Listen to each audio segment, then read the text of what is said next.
ಎಲ್ರಿಗೂ ನಮಸ್ಕಾರ. ನನ್ನ ಸಿಹಿ ಸಾಧನೆ ಯೂಟ್ಯೂಬ್ ಚಾನಲ್ಗೆ ನಿಮ್ಮೆಲ್ರಿಗೂ ಸ್ವಾಗತ. ಇವತ್ತು ನಾನು 7 ಹಾರ್ಸಸ್ ಪೇಂಟಿಂಗ್ನ ಯಾವ ದಿಕ್ಕಿನಲ್ಲಿ ಹಾಕಿದ್ರೆ ಏನೆಲ್ಲ ಉಪಯೋಗ ಆಗುತ್ತೆ ಅನ್ನೋದ್ರ ಬಗ್ಗೆ ಹೇಳ್ತಿದ್ದೀನಿ.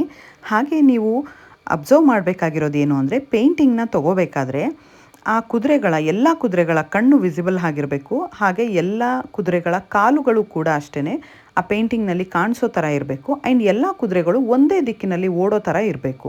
ಇದನ್ನು ನೋಡಿಕೊಂಡು ಪರ್ಚೇಸ್ ಮಾಡ್ಕೊಳ್ಳಿ. ಮೊದಲನೇದಾಗಿ ನಿಮಗೆ ಬ್ಲೂ ಮತ್ತು ವಾಟರ್ ಬ್ಯಾಕ್ಗ್ರೌಂಡ್ ಇರೋ ಈ ಥರ 7 ಹಾರ್ಸಸ್ ಪಿಕ್ಚರ್ನ ನೀವು ನಾರ್ತಲ್ಲಿ ಹಾಕಬೇಕಾಗತ್ತೆ. ನಾರ್ತಲ್ಲಿ ಹಾಕೋದ್ರಿಂದ ನಿಮಗೆ ಆಪರ್ಚುನಿಟಿ ಮತ್ತು ವೆಲ್ತ್ಗೆ ಹೆಲ್ಪ್ ಆಗುತ್ತೆ.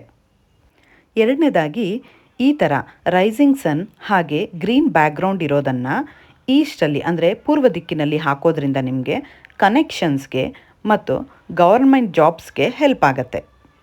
ಮೂರನೇದಾಗಿ ರೆಡ್ ಮತ್ತು ಫೈರ್ ಬ್ಯಾಕ್ಗ್ರೌಂಡ್ ಇರೋ ಅಂತ ಈ 7 ಕುದುರೆಗಳನ್ನ ಸೌತ್ ಡೈರೆಕ್ಷನಲ್ಲಿ ಅಂದರೆ ದಕ್ಷಿಣ ದಿಕ್ಕಿನಲ್ಲಿ ಹಾಕೋದ್ರಿಂದ ನಿಮಗೆ ನೇಮು ಫೇಮು ಮನಿಗೆ ಹೆಲ್ಪ್ ಆಗುತ್ತೆ ಅಂತ ಹೇಳ್ತೀನಿ.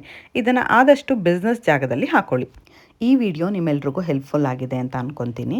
ಯಾರೆಲ್ಲ ನನ್ನ ಚಾನಲ್ನ ಇನ್ನೂ ಸಬ್ಸ್ಕ್ರೈಬ್ ಮಾಡ್ಕೊಂಡಿಲ್ಲ, ದಯವಿಟ್ಟು ಸಬ್ಸ್ಕ್ರೈಬ್ ಮಾಡ್ಕೊಳ್ಳಿ. Thank you for watching my videos.